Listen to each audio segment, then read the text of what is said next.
Perkenalkan, kami dari kelompok 3 ingin mempresentasikan terkait materi Responsibility Accounting yang anggotanya terdiri dari saya sendiri, Muhammad Altaf, saya Fia Septia Rahmah, saya Aulia Aryani, saya Gina Aulianisa, saya Marcia Aurelia Safira, saya Hari Budi Purwanto. Selamat menyaksikan. Yang pertama ada pengertian, yang dimana pengertian dari Responsibility Accounting yaitu akuntansi pertanggungjawaban. Merupakan salah satu konsep dari akuntansi, manajemen dan sistem akuntansi yang dikaitkan, serta disesuaikan dengan pusat-pusat pertanggungjawaban yang terdapat dalam organisasi.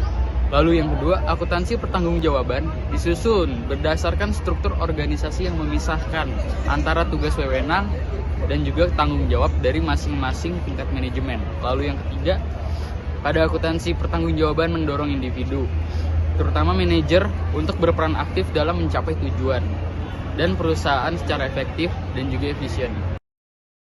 Selanjutnya, proses pengumpulan, pencatatan, dan penyajian atas laporan transaksi dan data keuangan yang terjadi dalam perusahaan disajikan untuk membantu manajemen dalam memperoleh informasi yang berhubungan dengan pendapatan dan biaya sebagai ukuran kegiatan yang telah disajikan. Penyusunan anggaran dalam akuntansi pertanggungjawaban didasarkan pada pusat pertanggungjawaban. Berdasarkan pada laporan pertanggungjawaban akan diketahui perbandingan antara realisasi dan anggaran, sehingga jika terjadi penyimpangan dapat dianalisa dan dicari cara penyelesaiannya oleh manajer pusat pertanggungjawaban. Selanjutnya, syarat menerapkan akuntansi pertanggungjawaban. Yang pertama, struktur organisasi. Harus menggambarkan aliran tanggung jawab, wewenang, dan posisi yang jelas untuk setiap unit kerja dan setiap tingkatan manajemen. Selain itu juga harus menggambarkan pembagian tugas yang jelas. Yang kedua, anggaran. Setiap pusat pertanggungjawaban ikut serta dalam penyusunan anggaran. Hal itu karena anggaran dianggap sebagai gambaran kerja para manajer dan sebagai dasar penilaian kerja. Yang ketiga, penggolongan biaya. Diketahui bahwa tidak semua biaya yang terjadi dalam suatu bagian dikendalikan oleh manajer.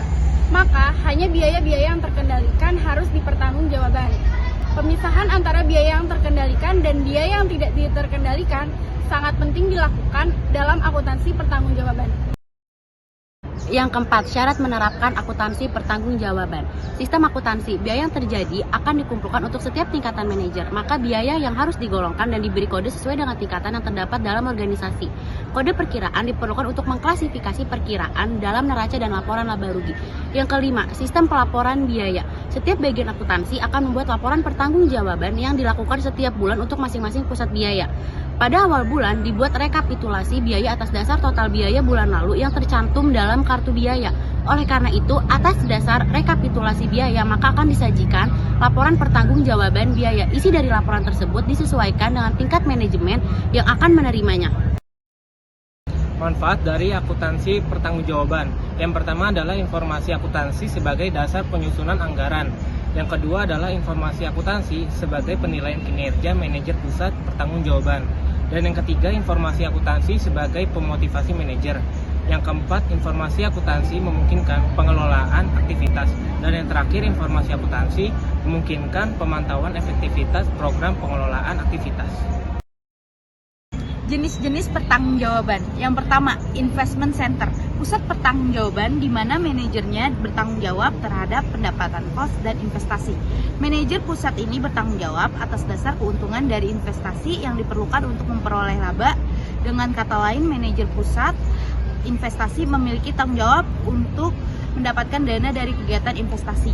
Cara membuktikannya menggunakan return on investment atau ROI dengan rumus laba dibagi investasi. Yang kedua, ada profit center pusat. Pertanggungjawaban di mana manajer bertanggung jawab terhadap pendapatan maupun kos. Manajer pusat ini harus mempertanggungjawabkan atas pendapatan maupun kos dalam jangka menghasilkan laba. Untuk pusat pertanggungjawaban yang dipimpinnya, cara membuktikannya menggunakan return on sales dengan rumus laba sebelum pajak dan bunga dibagi penjualan dikali 100%. Lalu selanjutnya yang ketiga ada income atau revenue center pusat. Pertanggungjawaban ini di mana manajernya bertanggung jawab hanya terhadap penjualan. Manajer pusat ini harus bertanggung jawab terhadap penghasilan yang diterima pusat, pertanggungjawaban atau unitnya. Manajer pada pusat ini juga memiliki wewenang untuk menentukan harga jual. Cara membuktikannya menggunakan return on supply. Yang keempat ada cost center pusat. Pertanggungjawaban ini di mana manajernya bertanggung jawab hanya terhadap cost. Manajer pusat ini harus bertanggung jawab terhadap cost atau biaya-biaya yang terkendali yang harus dikeluarkan dalam unitnya selama jangka waktu angsuran. Dengan kata lain, manajer pada pusat ini memiliki tanggung jawab untuk menurunkan biaya-biaya supaya lebih efisien. Untuk membuktikan cost center adalah dengan menggunakan laporan segmen, yaitu laporan untuk setiap divisi produk. Cara membuktikannya menggunakan raw and cost.